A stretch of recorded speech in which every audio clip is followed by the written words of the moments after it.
নমস্কার বন্ধুরা, কেমন আছো সবাই? আশা করি সবাই ভালো আছো এবং সুস্থ আছো। তোমাদের সামনে আরেকটা নতুন রেসিপি নিয়ে চলে এসেছি, গজা।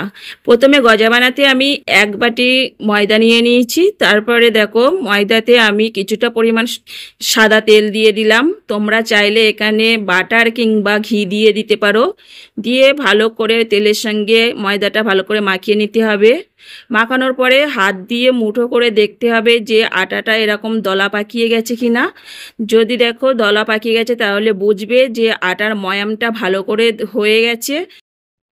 এখন এরপর অল্প অল্প করে জল দিয়ে দেবো। একেবারে বেশি জল দিয়ে দেবো না, তাহলে এটা নরম হয়ে যাবে। মোটামুটি অল্প অল্প জল দিতে দিতে এটা মাখাতে হবে, তা না হলে বেশি নরম হয়ে গেলে তাহলে গজাটা ভালো হবে না। দেখো এরকমভাবে পুরো মাখিয়ে নিয়েছি, একটু শক্ত টাইপের হবে। এবারে এটাকে আমি কিছুক্ষণ রেস্টে রেখে দেবো। তারপরে দেখো একটা চাটু নিয়ে নিয়েছি। এরপর ময়দার ডোটা নিয়ে ভালো করে গোল করে বেলে নেব। যতটা পরিমাণে বেলে নেওয়া যায় সেরকমভাবে বেলে নিলাম।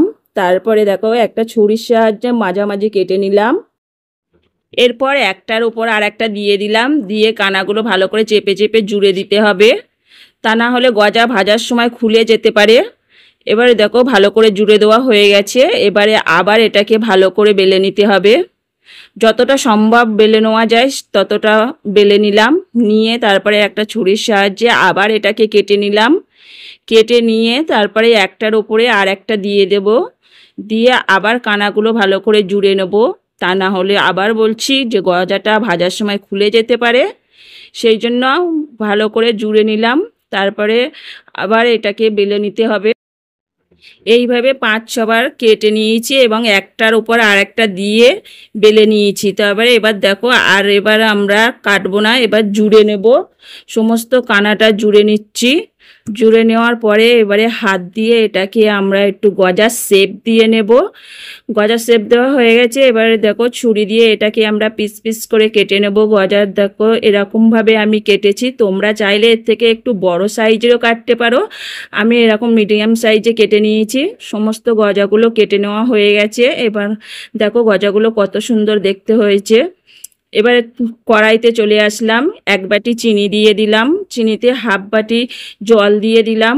জলটা দিয়ে আমরা ওই চিনিটা গলে যাওয়া পর্যন্ত অপেক্ষা করব। চিনি গলে গেছে।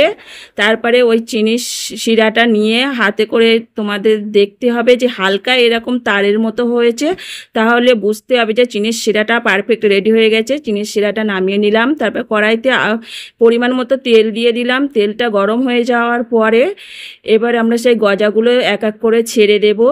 গজাগুলো ছেড়ে দেওয়ার পরে আমরা গজাগুলো মানে একটু সময় ধরে ভেজে নিতে হবে, তা না হলে ভেতরে কাঁচা থেকে যেতে পারে। এই সময় গ্যাসের আঁচটা মিডিয়াম টু হাইতে রেখে দিতে হবে।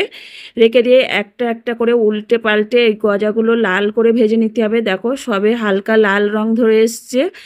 এগুলো সাধারণত ভাজতে আমাদের প্রায় 10 মিনিট করে সময় লেগে যাবে, তাই গজাগুলো একটু সময় ধরে ভেজে নিতে হবে। গজাগুলো দেখো নাড়তে নাড়তে এক সময় দেখা যাবে যে গজাগুলো খুব সুন্দর একটা লাল রং হয়ে এসছে। এই রকমভাবে আমি সমস্ত গজাগুলো ভেজে নেব। দেখো গজাগুলো ভাজা হয়ে গেছে। এবার চিনির শিরায় সেই গজাগুলো এবারে ডাইরেক্ট দিয়ে দেব। দেওয়ার পরে এবার চিনির শিরাতে আমরা 10 মিনিট ডুবিয়ে রেখে দেব।